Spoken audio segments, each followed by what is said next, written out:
এবং এই পতনের সাক্ষী হতে 2024 সালে স্বৈরাচারী সরকার পতনের পর থেকেই বাড়তে শুরু করেছে বৈধ চ্যানেলে প্রবাসীদের রেমিটেন্স পাঠানো। বাংলাদেশের নাজুক অর্থনীতিতে প্রাণ সঞ্চার হচ্ছে এই বৈদেশিক রেমিটেন্সের মাধ্যমে।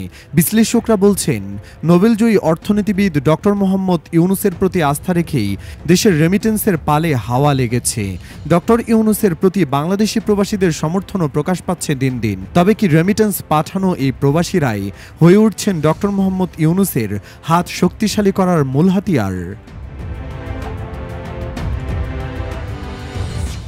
নোবেলজয়ী অর্থনীতিবিদ প্রফেসর ইউনূস প্রধান উপদেষ্টার দায়িত্ব নেওয়ার আগে থেকেই পরোক্ষ সমর্থন পেয়ে আসছিলেন মধ্যপ্রাচ্যে অবস্থানরত বাংলাদেশিদের। 2024-এর জুলাই গণ অভ্যুত্থানে ব্যাপক ভূমিকা রেখেছিলেন প্রবাসীরা। আন্দোলন চলাকালীন তৎকালীন স্বৈরাচারী সরকারের তথ্য ও প্রযুক্তি প্রতিমন্ত্রী জুনায়েদ আহমেদ পলক ইন্টারনেট বন্ধের টালবাহানা শুরু করলে রুখে দাঁড়ান প্রবাসীরা। রেমিটেন্স পাঠানো বন্ধ করায় নাজেহাল হতে থাকে স্বৈরাচার হাসিনার অবস্থা। ফলে বাধ্য হয়ে ইন্টারনেট চালু করতে বাধ্য হন তৎকালীন সরকার। আগস্ট মাসে যখন ডক্টর মোহাম্মদ ইউনূসের নেতৃত্বে অন্তর্বর্তীকালীন সরকার গঠন হয়, তারপর থেকে ঘুরতে শুরু করে রেমিটেন্সের চাকা।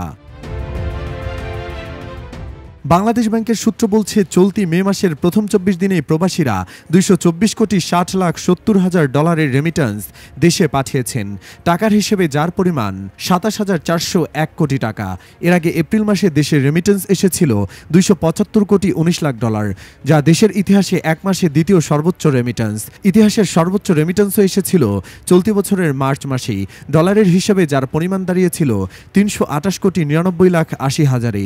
ডক্টর মোহাম্মদ ইউনূস প্রতি বাঙালি প্রবাসীদের আস্থার আরেকটি উদাহরণ সৃষ্টি হয়েছে প্রধান উপদেষ্টার কাতার সফরে।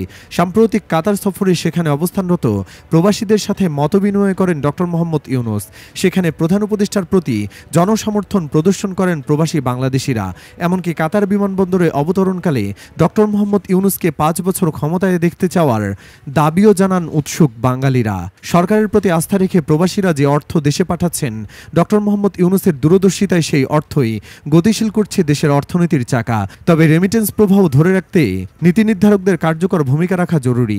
বিদেশগামী প্রবাসীদের যথাযথ প্রশিক্ষণ, বিমানবন্দরে হয়রানি প্রতিরোধ এবং প্রবাসীদের সাথে যে কোনো ধরনের প্রতারণায় সরকারের জিরো টলারেন্স নীতি গ্রহণের বিকল্প নেই বলেই জানিয়েছেন বিশ্লেষকরা।